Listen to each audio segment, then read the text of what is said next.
नमस्कार दोस्तों, क्राइम तक में आप सबका स्वागत है। मैं हूं सुप्रतिम बैनर्जी। राजस्थान की एक युवा साध्वी की मौत ने पूरे सूबे में भूचाल ला दिया है। ये भूचाल इसलिए है क्योंकि युवा साध्वी की मौत जो है वो फौरी तौर पर, ऊपरी तौर पर नॉर्मल डेथ, जिसे कुदरती मौत कहते हैं, वो नहीं लगती है, बल्कि इस मौत के पीछे कोई साजिश या रहस्य जैसी बात मालूम पड़ती है। इस साध्वी का नाम है साध्वी प्रेम बाईसा। साध्वी प्रेम बाईसा मूल रूप से जोधपुर की रहने वाली थीं और ये कथावाचन के साथ साथ भजन वगैरह भी गाया करती थी। और इनके प्रोग्राम में, इनके कथावाचन के प्रोग्राम में, इनके भजन के प्रोग्राम में हज़ारों लोगों की भीड़ जुटती थी। और यही साध्वी प्रेम बाईसा बीते कल यानी 28 जनवरी बुधवार को बहुत रहस्यमयी हालत में इनकी मृत्यु हो गई। ये पिछले 2 दिनों से मामूली रूप से बीमार चल रही थी और इन्होंने आश्रम में ही एक कंपाउंडर को बुलाया था। उस कंपाउंडर ने इनको एक इंजेक्शन लगाया, जिसके बाद इनकी तबीयत बिगड़ गई और इतनी ज़्यादा बिगड़ गई कि अस्पताल इनको लेकर जाना पड़ा। आश्रम के जो लोग, खासकर साध्वी प्रेम बाईसा के जो पिता हैं और उनके गुरु भी हैं, उनका नाम है बीरमनाथ, वो अपने लोगों के साथ मिलकर प्रेम बाईसा को जोधपुर के ही एक अस्पताल में लेकर गए। प्रज्ञा हॉस्पिटल नाम है उसका। लेकिन वहाँ डॉक्टरों ने साध्वी को देखते ही ब्रॉट डेड करार दिया, यानी बताया कि साध्वी की मौत हो चुकी है। अस्पताल लाए जाने से पहले ही उनकी जान जा चुकी थी। अब सवाल ये उठता है कि आखिर इंजेक्शन में ऐसा क्या था कि साध्वी इतनी जल्दी कोलैप्स कर गई, उनकी तबीयत खराब हो गई। क्या इंजेक्शन में कोई जहरीली चीज़ थी? क्या कोई दवा का ओवरडोज था? या कोई ऐसी दवा थी जो साध्वी के शरीर में जाते ही रिएक्शन कर गई और उसके नतीजे के फलस्वरूप, उसके नतीजे के तौर पर साध्वी की मौत हो गई? ये एक बड़ा सवाल है। लेकिन सिर्फ यही सवाल नहीं है। साध्वी प्रेम बाईसा की मौत के इर्द गिर्द और भी कई रहस्य हैं, जिनमें पूरा जोधपुर की पुलिस, ये सारे लोग उलझ कर रह गए हैं। रहस्य क्या है? रहस्य ये है कि अब से करीब 6 महीने पहले, यानी जुलाई 2025 में साध्वी प्रेम बाईसा का एक वीडियो सोशल मीडिया में वायरल हो गया था। और ये वीडियो जो है प्राइवेट मोमेंट का वीडियो था। प्राइवेट मोमेंट मतलब साध्वी अपने कमरे में थी, आराम फरमा रही थी और साध्वी के साथ एक शख्स जो है आलिंगनबद्ध तरीके से गले लगते हुए नजर आ रहा था। और ये आदमी कोई और नहीं बल्कि साध्वी के पिता और गुरु ही थे, बीरमनाथ। लेकिन जिस तरह से ये दोनों एक दूसरे के गले लग रहे थे, उन तस्वीरों के वायरल होने के बाद बहुत सारे लोगों को ये सब कुछ नागवार गुजरा और लगा कि नहीं, बाप बेटी के बीच में इस तरह का प्यार नहीं हो सकता। तो ये एक एंगल है कि कहीं ऐसा तो नहीं कि उस वीडियो की वजह से साध्वी की मौत हुई। ये सवाल इसलिए उठ रहा है, उस 6 महीने पहले वायरल हुए उस वीडियो के साथ साध्वी प्रेम बाईसा की मौत का कनेक्शन इसलिए जुड़ रहा है क्योंकि साध्वी प्रेम बाईसा की मौत 28 जनवरी की शाम को तकरीबन 5:30 बजे हुई और 28 जनवरी की रात को तकरीबन 9:30 बजे उनके इंस्टा हैंडल से एक पोस्ट पब्लिश हुआ, जिस पोस्ट में साध्वी का डेथ नोट था। यानी साध्वी ये बता रही थी कि वो इस दुनिया से जा रही है, इस दुनिया को अलविदा कह रही है और यहाँ नहीं तो ऊपर वाले के दरबार में उनको न्याय मिलेगा। कहने का मतलब ये कि जिस तरह से इंसान दुनिया छोड़ने से पहले कई बार स्वेच्छा से जब वो दुनिया छोड़ देता है तो वो एक लास्ट नोट लिखता है, डेथ नोट। तो ऐसा लग रहा था कि ये साध्वी प्रेम बाईसा का लिखा हुआ डेथ नोट है। लेकिन सबसे बड़ी मिस्ट्री ये है कि जब साध्वी की मौत 5:30 बजे शाम को हो गई तो 9:30 बजे वो डेथ नोट इंस्टाग्राम पर साध्वी के हैंडल से किसने अपलोड किया? ये एक बड़ा सवाल है और जोधपुर की पुलिस इस पूरे मामले की जांच कर रही है। कुल मिलाकर 25 साल की एक नौजवान साध्वी की मौत के रहस्य ने इस वक्त सारे लोगों को उलझा रखा है। इस मामले की शुरुआत कैसे हुई, साध्वी प्रेम बाईसा चर्चे में कैसे आई, इन सारी चीज़ों को अब हम सिलसिलेवार तरीके से बिल्कुल नटशल में आपको बताएंगे, जिससे पूरी कहानी अब तक जो सामने आई है वो आपके सामने बिल्कुल शीशे की तरह साफ हो जाएगी।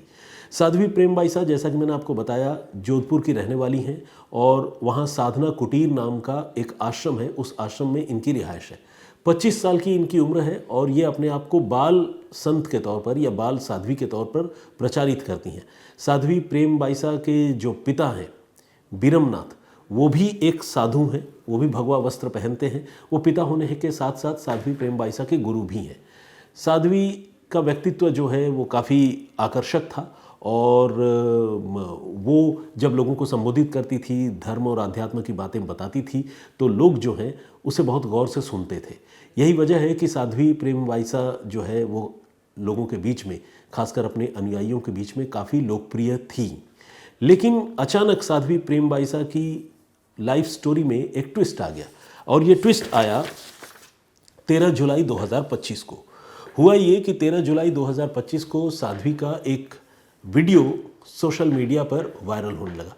इस वीडियो में साध्वी अपने कमरे में पहले लेटी हुई नजर आ रही थी। फिर एक शख्स जो है साध्वी के पास आया। पहले उस आदमी ने साध्वी के गालों को छूकर उन्हें पुचकारा और फिर साध्वी को आलिंगन करने लगा। और जिस तरह से दोनों एक दूसरे से आलिंगनबद्ध हो रहे थे, वो देखकर शायद लोगों को ऐसा नहीं लगा कि पिता और बेटी के बीच में इस तरह के संबंध हो सकते हैं। यही वजह है कि जब ये वीडियो वायरल हुआ, वायरल किया भी इसी इरादे से गया था कि साध्वी और उनके पिता को बदनाम किया जा सके, और जब वायरल हो गया तो वाकई बदनामी हुई भी। लोग इसको लेकर सवाल उठाने लगे सोशल मीडिया पर तरह तरह के, और साध्वी और उनके पिता को कटघरे में खड़ा करने लगे। उस वक्त हमारे जो जोधपुर के संवाददाता हैं डॉक्टर अशोक शर्मा, उन्होंने साध्वी प्रेमवाइसा से बातचीत भी की थी और इस वीडियो के बारे में पूछा था। तो उनका ये कहना था कि इस वीडियो को उन्हीं के आश्रम के कुछ लोगों ने मैलाफाइड इंटेंशन से, यानी बदनीयती से उन्हें बदनाम करने के लिए वायरल किया है, और ऐसे लोगों के खिलाफ उन्होंने मुकदमा दर्ज करा दिया है और पुलिस जो है ऐसे लोगों के खिलाफ सख्त कार्रवाई करेगी। जो लोग इस तरह के वीडियो को प्रमोट करेंगे और एक दूसरे को शेयर करेंगे, उन पर भी पुलिस कार्रवाई करेगी। ऐसी अर्जी उन्होंने पुलिस को दी है। इसके साथ ही साध्वी ने यह भी कहा कि उनका अपने गुरु और अपने पिता के साथ बिल्कुल पवित्र रिश्ता है और इस रिश्ते को पाक साफ और बेदाग अपने आप को साबित करने के लिए वो अग्नि परीक्षा देने के लिए भी तैयार है। साध्वी ने कहा कि इसे लेकर उन्होंने हिंदुओं के जो सबसे बड़े धर्मगुरु हैं शंकराचार्य, उनको भी उनसे भी अर्जी डाली है, उनके सामने संवाद स्थापित किया और बड़े बड़े संतों से भी कहा है कि ज़रूरत पड़े तो उनकी अग्नि परीक्षा ले ली जाए। लेकिन जाहिर है अग्नि परीक्षा तो क्या होती, इस मामले में पुलिस ने तफ्तीश की और तफ्तीश करके कुछ लोगों पर कार्रवाई की जिन्होंने कथित तौर पर इस वीडियो को वायरल किया था। ये बात आई गई हो गई, लेकिन इस वीडियो के वायरल होने के बाद साध्वी के कथावाचन के प्रोग्राम वगैरह में भी थोड़ी रुकावट आई। लोग अब साध्वी से थोड़ी दूरी भी बनाने लगे थे। हालांकि धीरे धीरे अब वक्त चूंकि निकल रहा था तो साध्वी के प्रोग्राम का दौर भी शुरू हो चुका था। कथावाचन, भजन सब कुछ चल रहा था। 28 तारीख को, बल्कि 28 से 2 दिन पहले अजमेर में उनका प्रोग्राम था। उस प्रोग्राम में कथावाचन करने के बाद, धर्म कर्म की बातें करने के बाद साध्वी अपने आश्रम में वापस लौटी और आश्रम आने के बाद उनकी तबीयत थोड़ी नासाज हो गई, बिगड़ गई।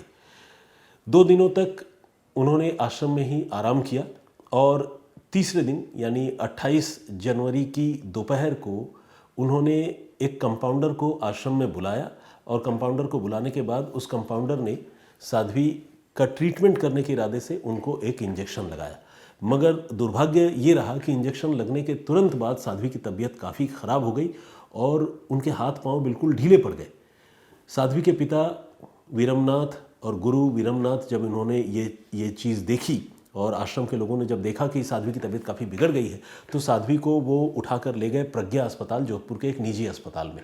और वहाँ पर डॉक्टरों ने जैसे ही साध्वी को अटेंड किया, वो ये समझ गए कि साध्वी जो है वो उनकी मृत्यु हो चुकी है। उसके बाद उन्होंने साध्वी को ब्रॉट डेड करार दिया और इस मामले की खबर जो है वो पुलिस तक पहुँची। इसके बाद पुलिस अभी इस मामले की जाँच करती कि इंजेक्शन में क्या था, क्या वो इंजेक्शन जहरीला था या उस इंजेक्शन में कोई ऐसी दवाई थी जो रिएक्ट कर गई, किसके मर्जी से, किसके कहे मुताबिक साध्वी को वो इंजेक्शन लगाया गया। पुलिस अभी इन पहलुओं की पड़ताल करती। तब तक 3 घंटे गुजरते गुजरते एक पोस्ट साध्वी के ही इंस्टा हैंडल से सोशल मीडिया पर आया, इंस्टाग्राम पर आया, जिस पोस्ट में साध्वी ने ये कहा था कि वो सनातन के लिए जीती रही और सनातन के लिए ही वो जान भी दे रही है। सनातन के साथ वो हमेशा थी और हमेशा रहेगी।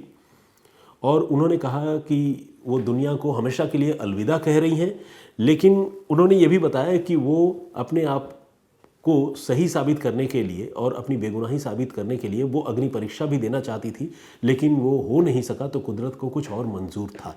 इस तरह साध्वी ने इशारों ही इशारों में उस वायरल वीडियो की चर्चा की, क्योंकि अग्नि परीक्षा देने की बात उस वायरल वीडियो के बाद ही आई थी। और फिर साध्वी ने ये कहा कि वो ये दुनिया छोड़ रही है। एक तरह से ये साध्वी का डेथ नोट था।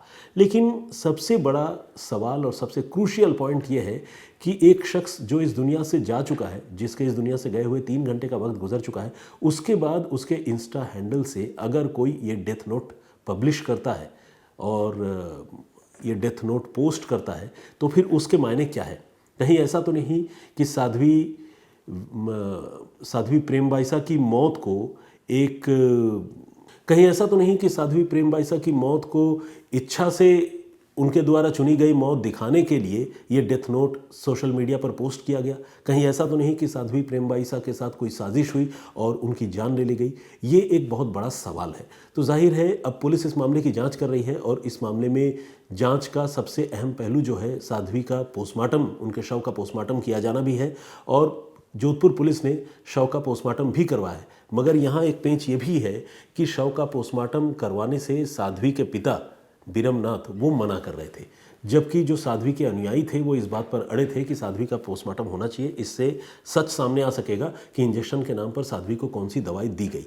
तो कुल मिलाकर ये मौत जो महज 25 साल की एक युवा साध्वी की मौत है, उस मौत के ये जो एलिमेंट हैं जिसमें मौत के 3 घंटे बाद पोस्ट किया गया डेथ नोट, उससे करीब 6 महीने पहले आया उनका वो संदिग्ध वायरल वीडियो, और इसके अलावा उन्हें जो इंजेक्शन लगाया गया उस इंजेक्शन में क्या कंटेंट था, ये सारी चीज़ें जो है इस मौत के मामले को काफ़ी रहस्यमयी बनाती हैं।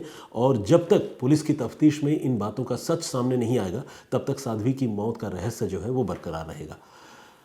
आमतौर पर मैं क्राइम इन्वेस्टिगेशन की ऐसी स्टोरीज़ आप लोगों के लिए लेकर आता हूं जो सुलझी हुई होती है, लेकिन ये बिल्कुल लेटेस्ट स्टोरी है जिस मामले को सुलझाना जोधपुर पुलिस के लिए फ़िलहाल एक चैलेंज है। आने वाले दिनों में इसमें जो भी अपडेट होगी मैं उससे भी आप लोगों को वाकिफ़ कराऊंगा। आज के लिए इतना ही, लेकिन इस पेशकश को ख़त्म करने से पहले हमारी परिपाटी के मुताबिक कुछ कमेंट्स जो आप लोगों ने मेरी प्रीवियस स्टोरी पर किए हैं उनमें से कुछ कमेंट्स पढ़ने जा रहा हूँ। आपको पता है महाराष्ट्र के कद्दावर नेता अजित पवार की एक रोज़ पहले एक हवाई हादसे में मृत्यु हो गई थी, और उस हवाई हादसे को लेकर बहुत बड़ा सवाल पश्चिम बंगाल की मुख्यमंत्री ममता बनर्जी ने उठाया था, ये कहते हुए कि इसकी सुप्रीम कोर्ट के न्यायाधीश की निगरानी में जांच होनी चाहिए, क्योंकि बाकी एजेंसियों पर उनको भरोसा नहीं है। और अजीत पवार ऐसा सोचते थे कि वो महाराष्ट्र में जो रूलिंग पार्टी है उसका दामन छोड़कर दूसरे पाले में वापस जाएंगे। तो इशारों ही इशारों में ममता बनर्जी ने उनकी मौत पर एक बहुत बड़ा सवालिया निशान खड़ा किया था, और ये कहा था इशारों ही इशारों में कि उनकी मौत के पीछे साजिश जैसी चीज़ भी हो सकती है। इसीलिए ये मामला काफ़ी गंभीर है। और ये और बात है कि खुद अजीत पवार के जो चाचा हैं शरद पवार, उन्होंने किसी तरह के फाउल प्ले और साजिश जैसी बात से इनकार किया और कहा है कि ऐसे मामलों में इस तरह की राजनीति नहीं होनी चाहिए। तो वो जो पूरा घटनाक्रम है और जो वो पॉलिटिकल स्टेटमेंट था ममता बनर्जी का, वो मैंने आप लोगों के सामने पेश किया था। उस पर कुछ लोगों ने कमेंट किया है, आइए पढ़ते हैं। तृप्ति चौहान ने कमेंट किया है, उन्होंने कहा है कि अजीत दादा पवार के साथ बाकी 4 लोगों ने भी जान गंवाई थी, सभी को श्रद्धांजलि उन्होंने अपनी तरफ से दी है। सुरेश जी ने कमेंट किया है, ये करनाल से हैं, और इन्होंने कहा है कि ये बिल्कुल सही बात है कि किसी भी मामले में जांच पूरी हुए बगैर किसी नतीजे पर पहुंचना ठीक नहीं है, और सारे लोगों को खासकर हवाई हादसों के मामलों में ब्लैक बॉक्स की जांच हो जाने का इंतज़ार करना चाहिए। अशोका शुक्ला ने भी कमेंट किया और कहा है कि आदरणीय अजीत पवार जी का दुखद निधन बहुत दुखद है, किंतु अपोजिशन खासकर ममता बनर्जी का आरोप लगाना भी दुखद है, और हर जगह राजनीति नहीं होनी चाहिए, ऐसा अशोका शुक्ला ने लिखा है। रोहित सिंह ने यह कहा है कि इस दुनिया में क्या नहीं हो सकता है, कुछ भी हो सकता है। बिल्कुल ये बात भी सही है, आज के तारीख में, आज के ज़माने में कुछ भी हो सकता है, इसमें कोई दो राय नहीं है। सारंग चौहान ने कमेंट किया है, बहुत बहुत स्वागत आपका, और इन्होंने बहुत दुख जताया है उस घटना को लेकर। अप्लाई योर सिविक सेंस के नाम से एक आईडी है, इन्होंने कहा है कि भाई जिसने ये कांड कराया है वो राक्षस है, कोई जांच नहीं होने देगा, जांच बराबर सन्नाटा। अच्छा, इनका ये कहना है कि जिसने भी ये घटना करवाई है, ये जो एयर एक्सीडेंट हुआ, इनको ये शक है कि शायद इस एयर एक्सीडेंट के पीछे जो है वो साजिश है। शक क्या है, बल्कि वो मतलब बहुत ज़ोर देकर कह रहे हैं, और इससे लग रहा है कि उनको यकीन है कि साजिश है। और इनका ये भी कहना है कि जिसने भी ये कराया है वो राक्षस है और इस मामले की जाँच नहीं होने देगा। खैर, इन्होंने किसी का जिक्र नहीं किया है। इसके अलावा राजन डी कामले ने भी कमेंट किया है और इन्होंने कहा कि भारत जैसे देश में आतंकी लोग बड़े हो रहे हैं जो किसी पार्टी के नेता बड़े नहीं होने दे रहे हैं, ऐसा भी हो सकता है। डॉक्टर भादू के नाम से एक आईडी है, इन्होंने लिखा है कि सर मैं आपकी स्टोरी हर रोज़ सुनता हूं और सुनने से पहले मुझे नींद नहीं आती। डॉक्टर भादू सिरसा से हैं और इन्होंने लिखा है कि सर क्या आपके राइट हैंड की उंगली में कोई प्रॉब्लम है, और इन्होंने कहा है कि सर मैंने सिर्फ पूछा है, गुस्सा मत करना। बिल्कुल, राइट हैंड की ये जो मिडिल फिंगर है इसमें प्रॉब्लम है। प्रॉब्लम भी क्या है मैं आपको बता देता हूँ। उंगली एक ऐसी चीज़ है ना जो एक बार टूटती है तो फिर जुड़ती तो है लेकिन टेढ़ी हो जाती है। ये मैंने सिर्फ अपने केस में नहीं बल्कि बहुत सारे लोगों के, अपने मित्रों के केस में भी देखा है। क्रिकेट खेल रहा था और पॉइंट पर फील्डिंग कर रहा था, कैच आया बहुत तेज़, उस कैच को मैंने लपक लिया। क्रिकेटर जो बैट्समैन था वो तो आउट हो गया था लेकिन मेरी उंगली टूट गई थी। बस यही प्रॉब्लम है। इसके अलावा न्यूज़पेपर के नाम से एक आईडी है, उन्होंने कहा है कि हर जगह यही खबर है और इन्होंने कहा है कि इस तरह की स्टोरी की जगह मुझे क्राइम स्टोरी सुनानी चाहिए। क्राइम स्टोरी तो मैं 365 में समझ लीजिए 364 दिन सुनाता ही हूँ। एक दिन जो इतनी बड़ी घटना हुई है, जिस घटना के बारे में हर कोई पल पल की अपडेट और ख़बर जानना चाहता है, तो मुझे लगा कि आप लोगों को मुझे उस कहानी से, उस घटनाक्रम से भी वाकिफ़ करना चाहिए। सुकांतो सरकार ने कमेंट किया है और उन्होंने कहा है कि कुछ भी हो सकता है। पीके चंद्रा का कमेंट है। अमित ने कहा है कि अकस्मात मृत्यु बहुत ही दुखद है और ममता बनर्जी का ये बयान उससे भी ज़्यादा दुखद है। सोहन लाल सेतिया ने भी कमेंट किया है और शोभित पासवान का भी कमेंट है। बहुत बहुत धन्यवाद आपका, सारे लोगों का, इतने सारे कमेंट्स करने के लिए। मैं फिर हाजिर हूँगा किसी और कहानी, किसी और वाक्य के साथ। तब तक अपना बहुत ख्याल रखिए, सुरक्षित रहिए। जय हिंद, जय भारत।